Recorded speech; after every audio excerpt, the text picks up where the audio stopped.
The hammers wait. The workshop fell silent except for the rhythmic hammering of steel against steel. Mikhail Kalashnikov bent over his workbench in the dim light of a single bulb, his calloused hand shaping what would become the PKM, a machine gun that would redefine infantry warfare forever.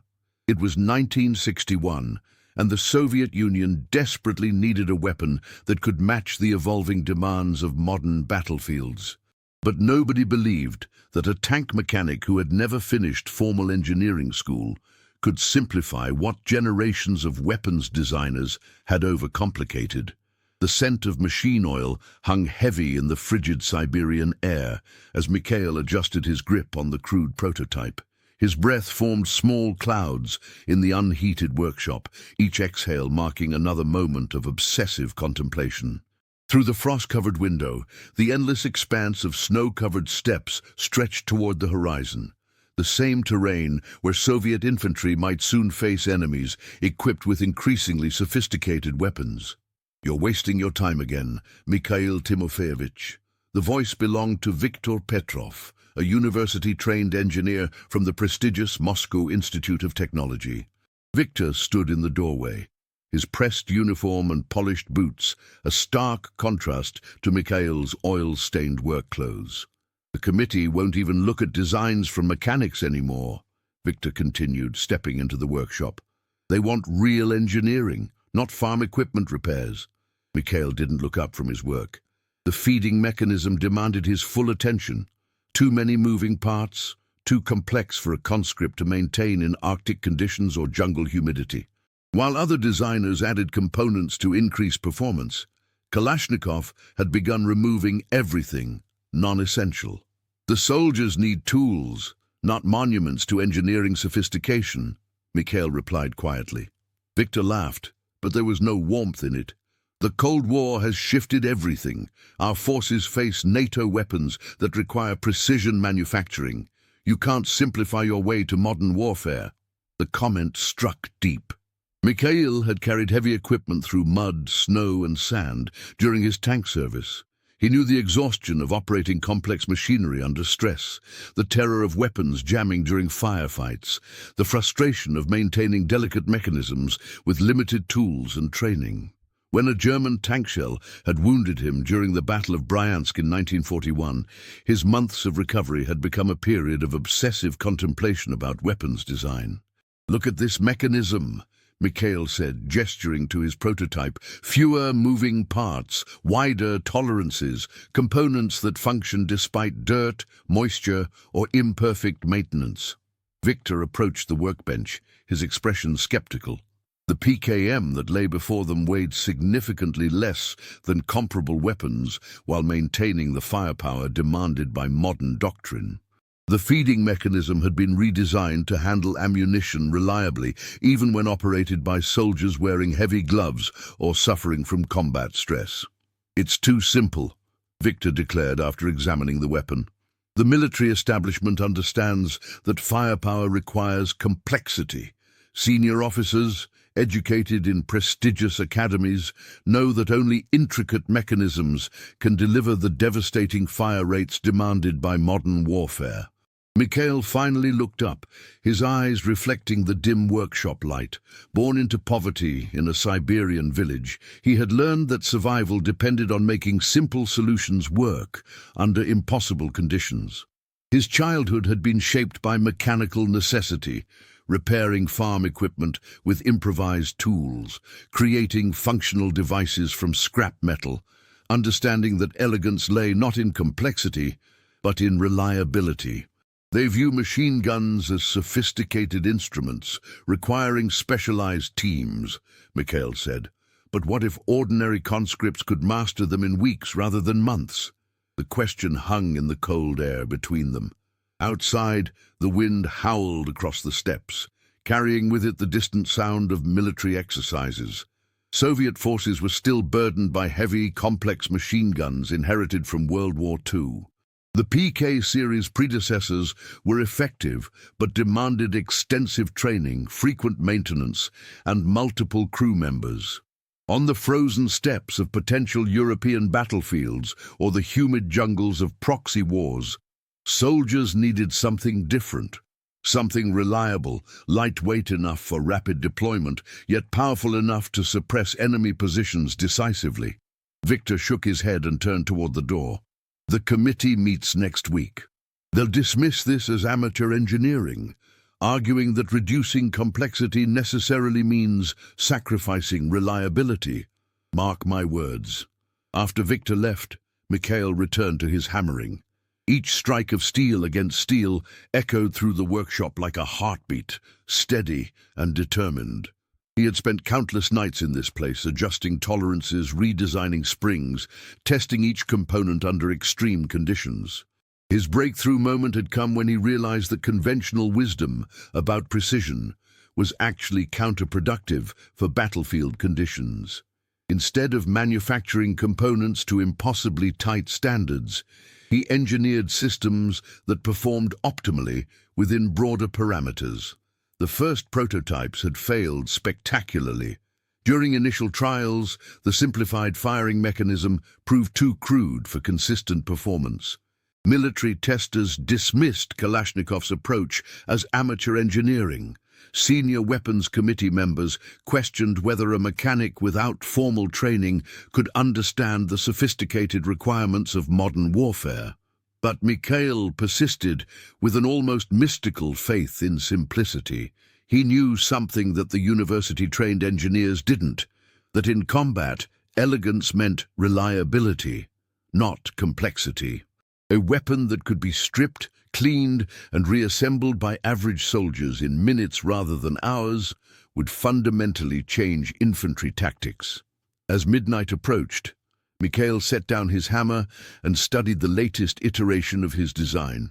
The PKM represented a philosophy that went against everything the Soviet military establishment believed about modern warfare. Yet somehow, in the rhythm of steel against steel and the quiet persistence of a Siberian mechanic, the future of infantry combat was being forged. If stories like this make you question what you'd do in someone else's boots, tell us in the comments how you imagine you'd react in this workshop, and stay with us for the next chapters. What drives a man to pursue a vision that everyone says is impossible? The Moscow Defense Ministry buzzed with urgent activity in the spring of 1962. Reports from proxy conflicts in Southeast Asia painted a troubling picture. Soviet-supplied forces were struggling against enemy units equipped with newer, more reliable automatic weapons. The implications for potential conflicts in Europe or other Cold War theaters were becoming impossible to ignore.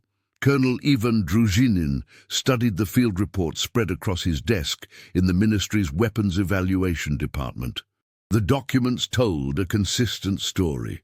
Their current machine guns were proving inadequate for rapid deployment scenarios. Units operating in diverse conditions, from the humid jungles of Vietnam to the frozen exercises in East Germany, reported similar frustrations with maintenance, training time, and battlefield reliability. The Americans have simplified their manufacturing processes, Druzhinin's aide reported. Their weapons require less specialized training, less maintenance, and they're lighter to deploy. Meanwhile, 300 kilometers away in his Siberian workshop, Mikhail continued his methodical work. The rejection letter from the Weapons Committee lay crumpled in a corner, but his hands never stopped moving. The PKM had evolved through dozens of iterations, each one stripping away another unnecessary component, each one bringing him closer to his vision of democratic firepower.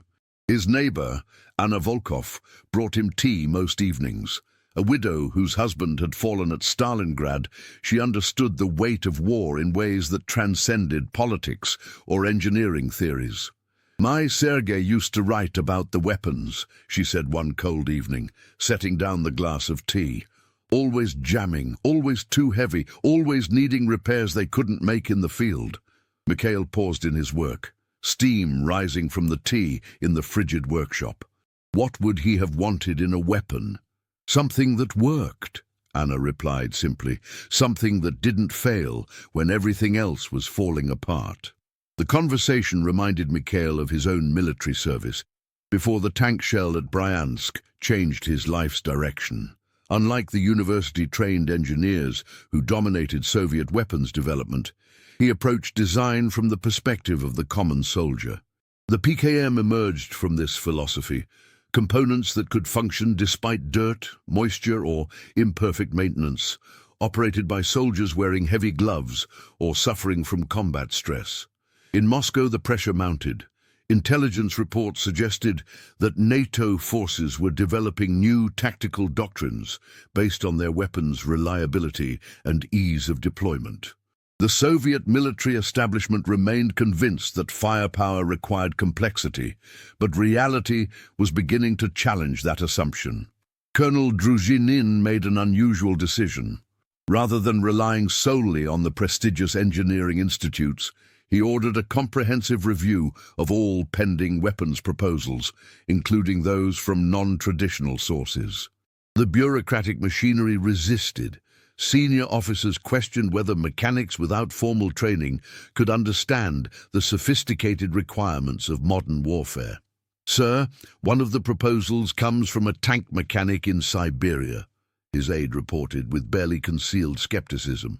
"No advanced degrees, no academy training. What does the weapon do?" Druzhinin asked. "Claims to simplify everything. Fewer moving parts, wider tolerances. The theoretical performance numbers are interesting." Back in his workshop, Mikhail received word that his design would receive a field trial. The news came through official channels, but Anna was the first person he told. "They want to test it," he said, unable to keep the excitement from his voice. Anna nodded, her weathered hands wrapped around her own glass of tea. Sergei would have been proud. A weapon made by someone who understands what soldiers actually need. The transformation in Mikhail's workshop was remarkable over the following weeks. Engineers arrived from Moscow, some skeptical, others curious about this unusual approach to weapons design. The PKM underwent rigorous testing, buried in sand for weeks, then immediately fired, subjected to Arctic conditions that would freeze other mechanisms, operated by conscripts with minimal training. The results challenged everything the military establishment believed about the relationship between complexity and performance. The simplified design meant that even partially trained conscripts could achieve effective fire suppression. Training time for new operators decreased dramatically, allowing rapid deployment of effective machine gun teams. Yet resistance remained strong among senior officers. At the prestigious academies, professors continued teaching that modern warfare demanded sophisticated instruments requiring specialized teams. The idea that a mechanic's wisdom could surpass academic theory seemed to threaten the entire foundation of military education. Viktor Petrov visited the workshop again during the testing period. His attitude had shifted, but uncertainty replaced his earlier dismissiveness. "The initial results are unexpected," he admitted, watching Mikhail demonstrate the weapon's simplified assembly process. "But surely there must be hidden compromises. No one has ever achieved this level of simplification without sacrificing performance." Mikhail continued his demonstration, his movements smooth and confident. "Perhaps the compromise is in our assumptions, not our engineering." The doctrinal implications were becoming impossible to ignore. Military strategists began to realize that firepower could be democratized, that devastating suppressive fire no longer required elite specialists or extensive logistical support. Infantry squads could now carry machine guns that previously demanded dedicated crews, fundamentally altering the balance between offensive and defensive operations. As winter approached, news arrived that would change everything.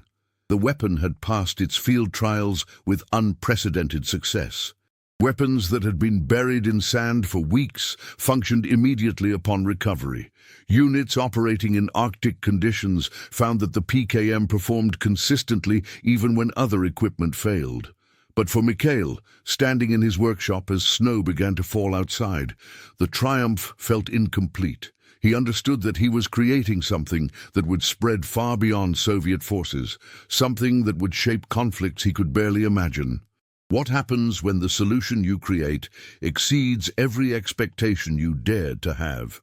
By the winter of 1963, the PKM had entered full production across 3 Soviet manufacturing facilities.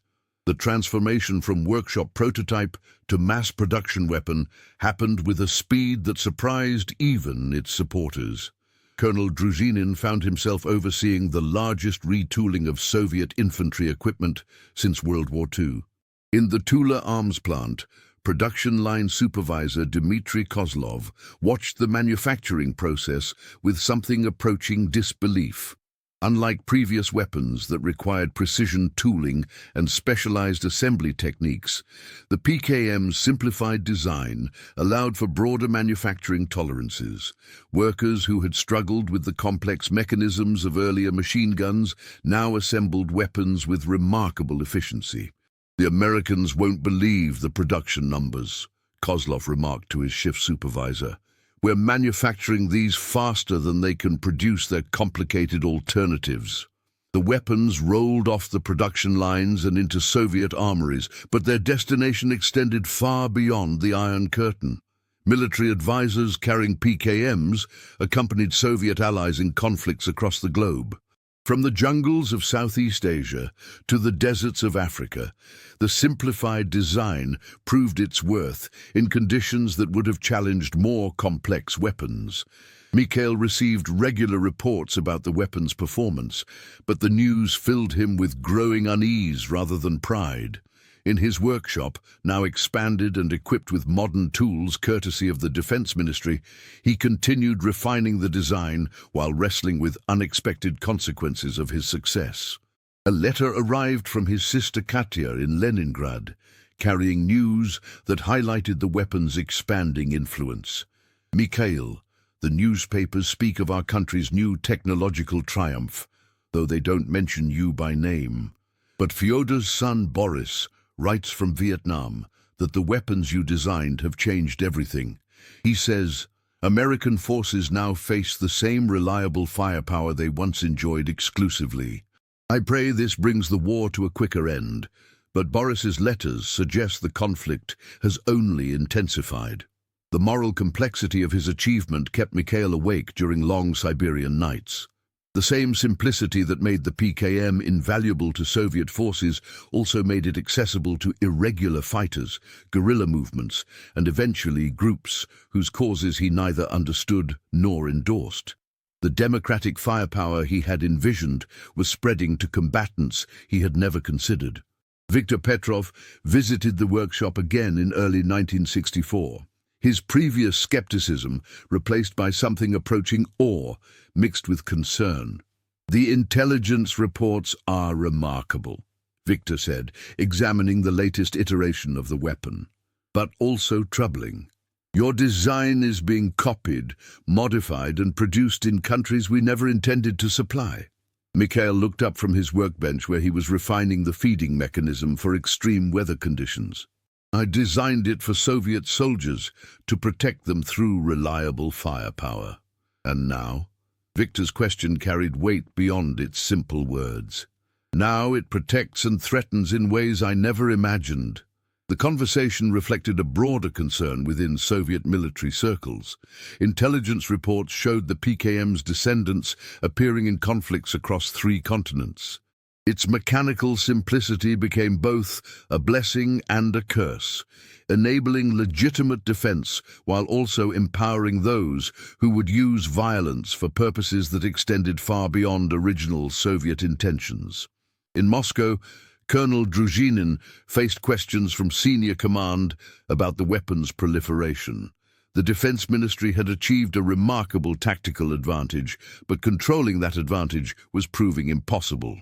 Unlike complex weapons that required extensive supply chains and specialized maintenance, the PKM could be maintained and operated by groups with minimal infrastructure.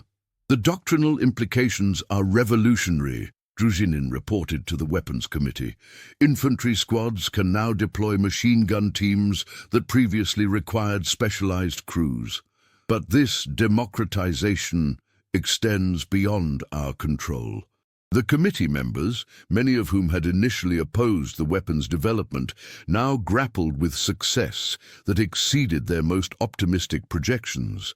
Production facilities in allied countries began manufacturing their own versions, often with modifications that reflected local needs and capabilities.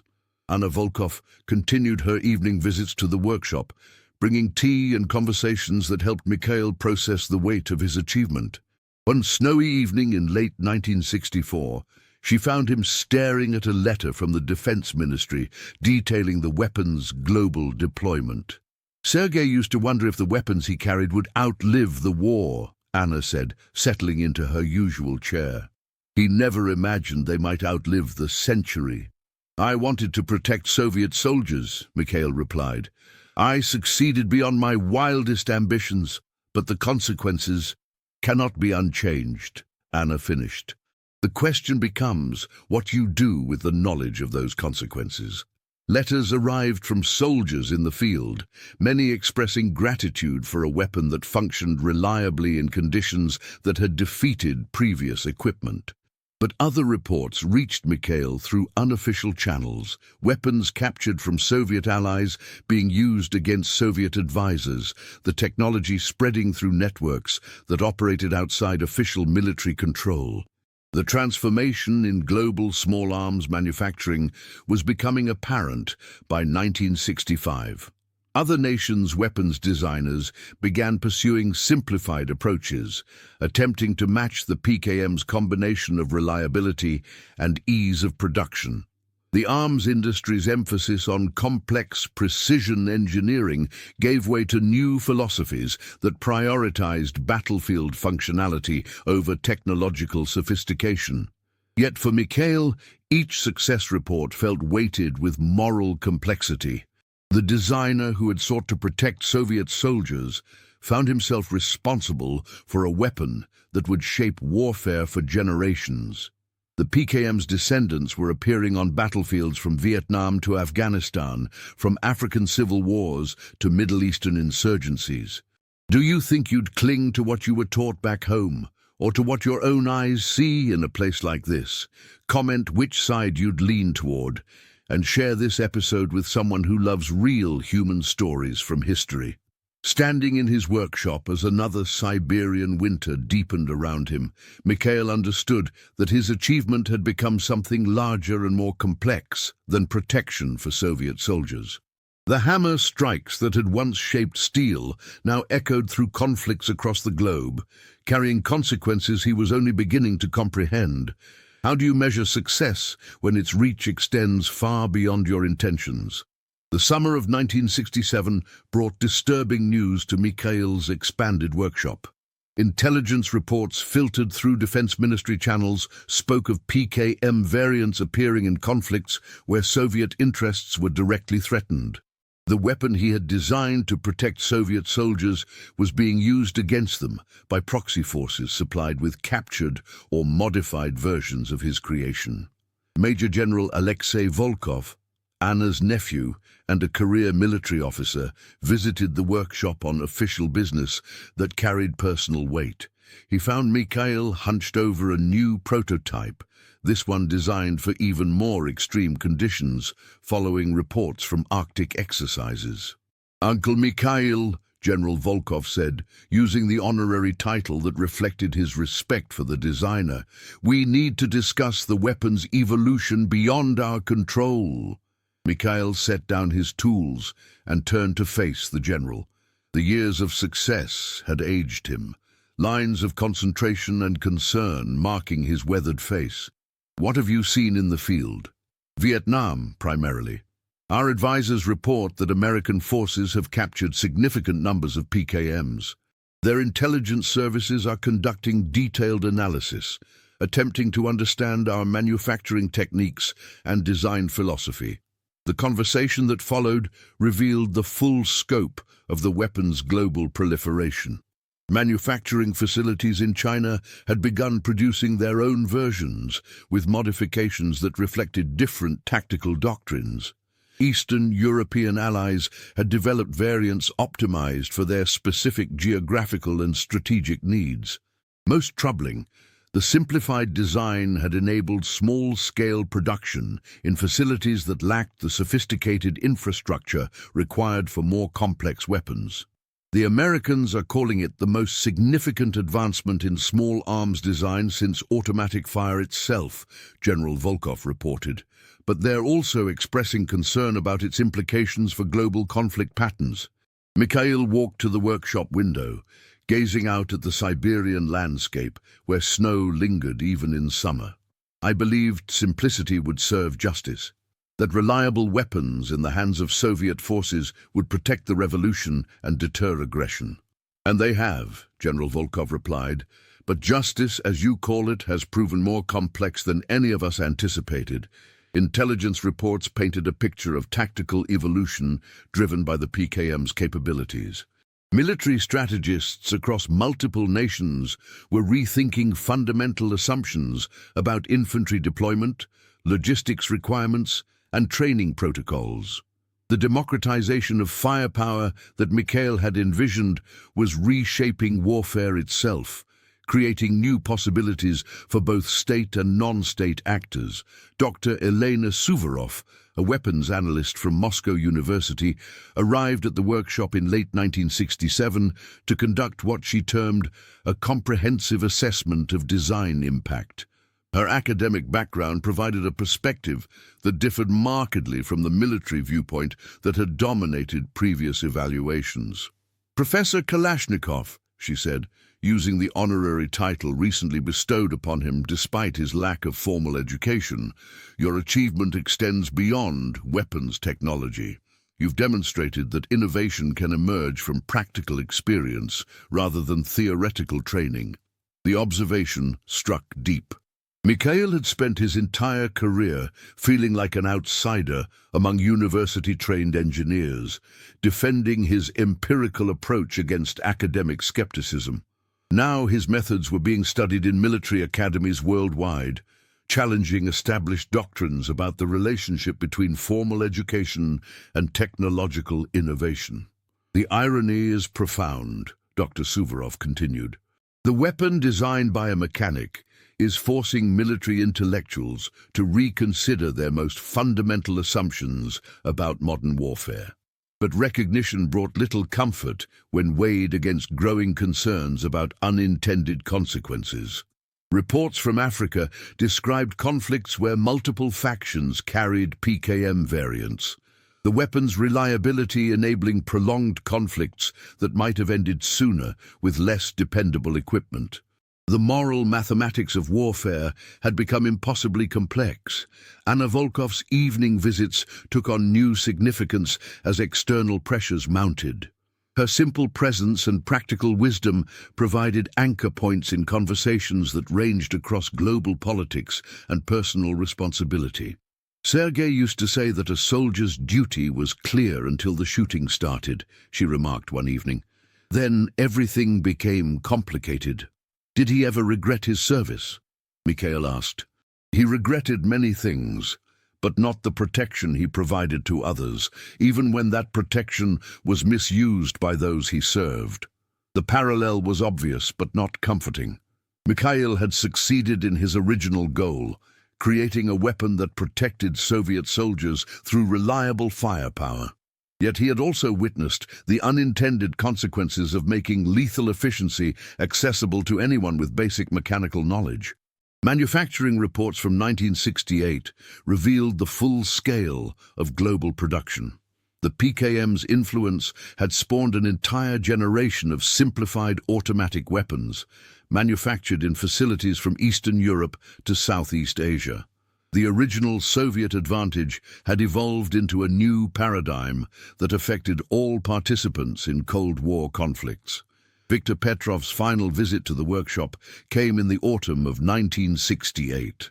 His career had flourished in the wake of the PKM's success, and he now directed an entire research facility dedicated to simplified weapons design. But success had brought him no more peace than it had brought Mikhail. Do you ever wonder what would have happened if the committee had rejected your design permanently? Victor asked. Mikhail considered the question while adjusting the tolerances on his latest prototype. Someone else would have discovered the same principles eventually. The pressure for democratic firepower was growing regardless of my particular contribution, perhaps. But your achievement demonstrates that genius often lies not in adding complexity, but in achieving simplicity so elegant that it appears obvious in retrospect. As 1968 drew to a close, Mikhail received word that his design was being studied by weapons engineers in over 30 countries. The PKM stood as testament to the profound truth that revolutionary advances sometimes came not from sophisticated institutions, but from practical wisdom applied to persistent problems. Yet the weight of global influence grew heavier with each passing month. The designer who had sought to protect Soviet soldiers found himself responsible for changes in warfare that extended far beyond his original vision, carrying consequences that would echo through conflicts yet to be fought. When does achievement become burden and responsibility become regret? The revelation came through an intelligence report that arrived at Mikhail's workshop in the spring of 1970. Colonel Druzhinin delivered it personally, his expression grave as he handed over the classified document that would force Mikhail to confront the full scope of his creation's impact. "You need to see this," Druzhinin said quietly. "Afghanistan, Cambodia, Angola, Northern Ireland. Your weapon has become the foundation for conflicts we never anticipated." The report contained detailed analysis of PKM usage in proxy wars and insurgencies worldwide. But the central secret that emerged from the intelligence was more disturbing than the weapon's proliferation. It was the realization that simplicity itself had become a weapon. The PKM's design philosophy was being applied not just to firearms, but to explosives, communication equipment, and other tools of warfare. Mikhail read the document with growing comprehension and horror. The simplified manufacturing techniques he had developed to make the PKM producible in basic facilities had enabled groups with minimal resources to create substantial arsenals. The democratization of firepower had achieved exactly what he intended, but the democracy now included actors he had never considered. "The Americans have documented over 40 different variants," Druzhinin continued. "Some produced in facilities that couldn't manufacture a complex television, much less a sophisticated weapon. Your design philosophy has been reverse-engineered and applied to equipment we never imagined." The workshop fell silent except for the familiar sound of Siberian wind against the windows. Mikhail set down the report and walked to his workbench, where the latest iteration of the PKM lay partially disassembled. Each component represented thousands of hours of refinement, seeking that perfect balance between simplicity and reliability. "I designed tools for soldiers," he said finally. "I wanted to give ordinary conscripts the ability to defend themselves effectively." "And you succeeded beyond anyone's wildest dreams," Druzhinin replied. "But success in warfare carries implications that extend far beyond original intentions."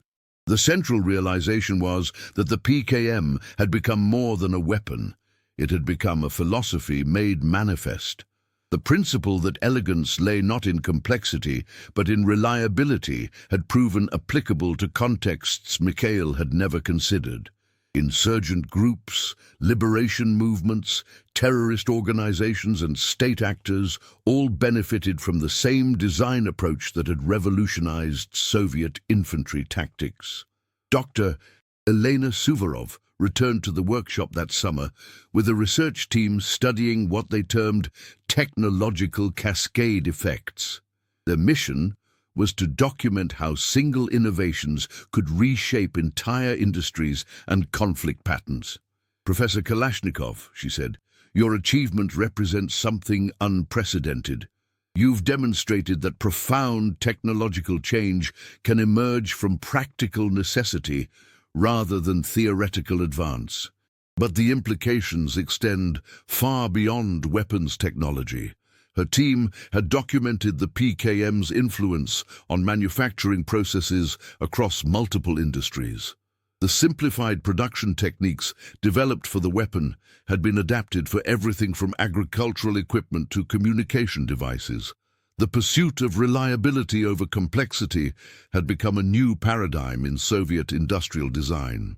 The irony is that your most revolutionary contribution may not be the weapon itself, Doctor. Suvorov continued, but the demonstration that complexity is often the enemy of functionality. But the philosophical victory felt hollow when measured against the human cost of global proliferation.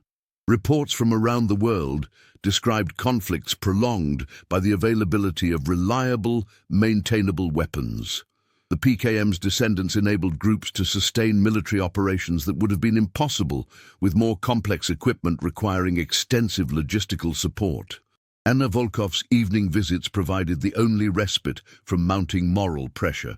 Her simple presence and practical wisdom offered perspective that academic analysis and military reports could not provide. Sergei used to wonder if his rifle would outlive him, she said one evening in late 1970. He never imagined it would outlive the war, the peace, and the next war. Do you think he would understand what I've done? Mikhail asked. Anna considered the question while sipping her tea. He would understand that you solved the problem you were given.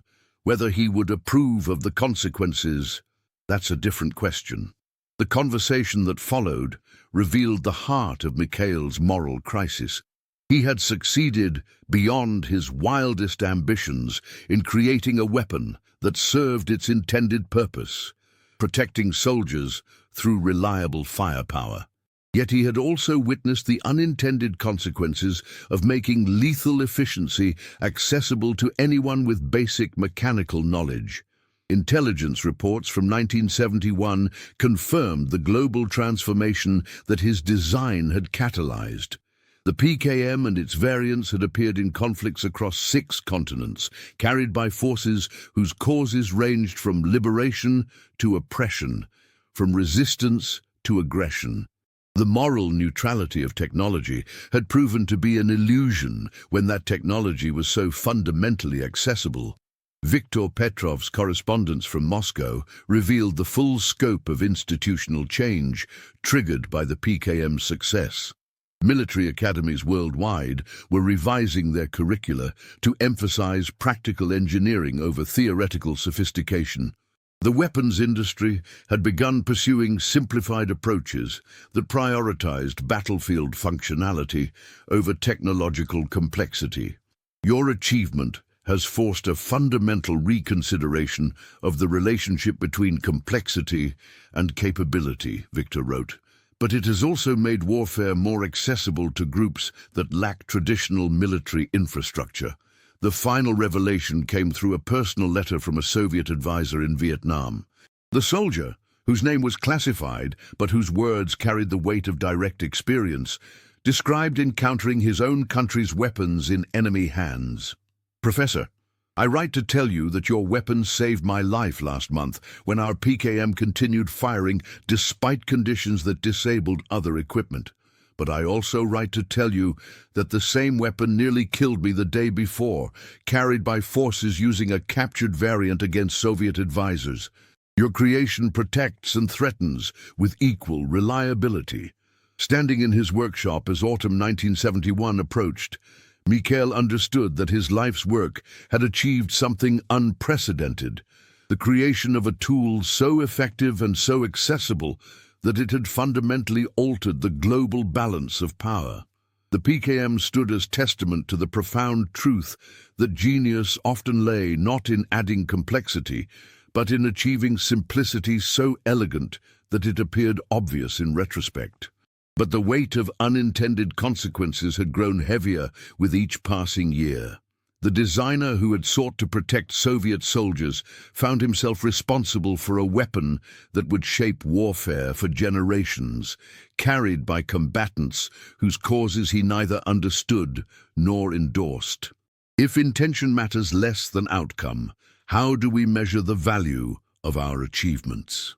The letter arrived on a grey October morning in 1985, 24 years after Mikhail had first shaped steel in his Siberian workshop. The envelope bore official seals, but its contents would prove more personal than any government communication he had ever received. Professor Kalashnikov, I am writing from Kabul, where Soviet forces are engaged in operations that demonstrate both the effectiveness and the moral complexity of your achievement. My unit carries PKMs that function perfectly in conditions that would disable any other weapon.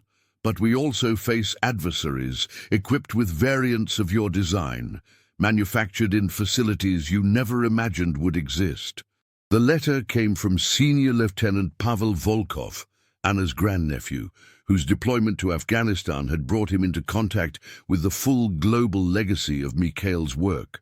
But it was the letter's conclusion that forced Mikhail to confront the deepest implications of his life's achievement.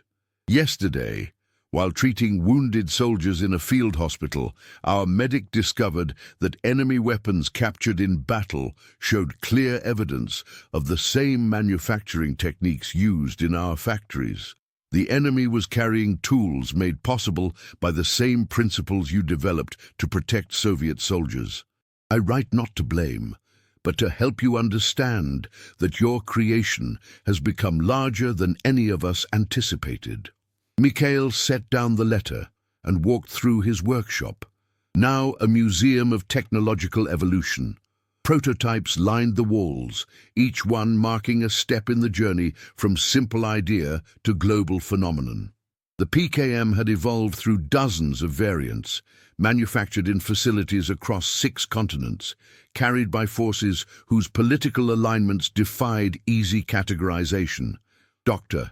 Elena Suvorov arrived that afternoon with news that the Soviet Academy of Sciences planned to honor his contribution to military technology. But her expression suggested the recognition carried complications that extended beyond simple celebration. Professor Kalashnikov, she said, the Academy has completed its comprehensive study of your design's global impact. The results are complex. Her report documented the full scope of the PKM's influence on global conflict patterns. The weapon had indeed democratized firepower, enabling smaller forces to engage larger armies with unprecedented effectiveness. But that democratization had also prolonged conflicts that might have ended sooner with less reliable equipment. Your achievement represents something unprecedented in the history of weapons technology, Dr. Suvorov explained. You created a tool so functional that it transcended the political context of its creation. The Academy's analysis revealed that the PKM's descendants had appeared in over 80 conflicts worldwide, carried by forces representing every conceivable political ideology.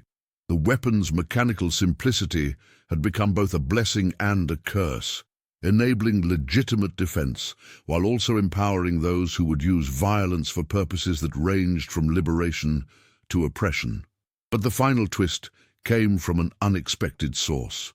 Anna Volkov, now in her 70s, but still making evening visits to the workshop, brought news that would reframe everything Mikhail thought he understood about his achievement's legacy. Mikhail Timofeyevich, she said, settling into her familiar chair with a letter of her own. I received this from Pavel's unit commander. You should know what it says. The military commander's letter described an incident that had occurred during a ceasefire in Afghanistan. Soviet and Mujahideen forces, both carrying variants of the PKM, had found themselves in an informal truce while treating wounded soldiers. The reliability of weapons on both sides had enabled effective suppressing fire that protected medical evacuation for combatants, regardless of political affiliation. Your weapons saved enemy soldiers, Anna said quietly. Pavel watched Mujahideen fighters use PKM covering fire to evacuate Soviet wounded when our own equipment had failed due to sandstorm conditions. The revelation forced Mikhail to reconsider the moral mathematics of his achievement. The PKM had indeed enabled violence on a global scale, but its reliability had also enabled mercy. The same mechanical simplicity that made the weapon accessible to diverse forces had also made it dependable enough to protect lives when political considerations might have suggested otherwise. The final revelation came from Viktor Petrov, whose career had evolved alongside the PKM's global influence. Now directing the Soviet Union's Simplified weapons program, he brought news that would define how Mikhail's legacy would be remembered by future generations. The Americans are studying your design philosophy for applications beyond military technology, Victor reported. Simplified manufacturing, democratic access to technology, reliability over complexity, your principles are being applied to everything from medical equipment to communication devices. The conversation that followed revealed the ultimate scope of Mikhail's achievement. The PKM had become more than a weapon. It had demonstrated that innovation could emerge from practical necessity rather than theoretical advance. Military academies, engineering schools, and industrial design programs worldwide were studying his methods, seeking to apply the principle of elegant simplicity to challenges far beyond warfare. But personal reconciliation proved more complex than professional recognition. Standing in his workshop as another Siberian winter approached, Mikhail confronted the reality that his life's work had achieved exactly what he intended while generating consequences he had never anticipated. In his later years, Kalashnikov would struggle with this legacy. He had succeeded beyond his wildest ambitions in creating a weapon that served its intended purpose, protecting soldiers through reliable firepower. Yet he also witnessed the unintended consequences of making lethal efficiency accessible to anyone with basic mechanical knowledge. The PKM stood as testament to the profound truth that genius often lay not in adding complexity, but in achieving simplicity so elegant that it appeared obvious in retrospect. Kalashnikov's achievement was recognizing that soldiers needed tools, not monuments to engineering sophistication. Anna's final visit to the workshop came just before her death in 1987. She found Mikhail examining a letter from the United Nations requesting his participation in a conference on small arms proliferation and conflict resolution. "Will you go?" she asked. "I don't know," Mikhail replied. "What would I say? That I created tools for protection that became instruments of global conflict. You could say that sometimes the most important truths are the hardest ones to carry," Anna suggested. That creating something useful means accepting responsibility for its use by others. In the end, it wasn't the weapon that endured. It was the mind that dared to believe that simplicity could triumph over complexity, that a mechanic's wisdom could surpass academic theory, and that sometimes the most revolutionary act was making the complicated simple. The workshop fell silent one last time as Mikhail set down his tools and acknowledged that his achievement had become something larger than protection for Soviet soldiers, something more complex than technological innovation, something heavier than the steel he had shaped so many years before. Years later, whenever someone spoke about the relationship between intention and consequence, between innovation and responsibility, between the tools we create and the uses others find for them, they would taste the bitter complexity of creation itself, the understanding that making something useful meant releasing it into a world where utility served purposes both noble and destructive. If this story reminded you that even in the darkest times, small acts of humanity still matter, subscribe to the channel, tell us which country you watch from, and invite someone to revisit history with us in the next story. The hammer's weight was not in the steel it shaped, but in the knowledge of what that steel would become.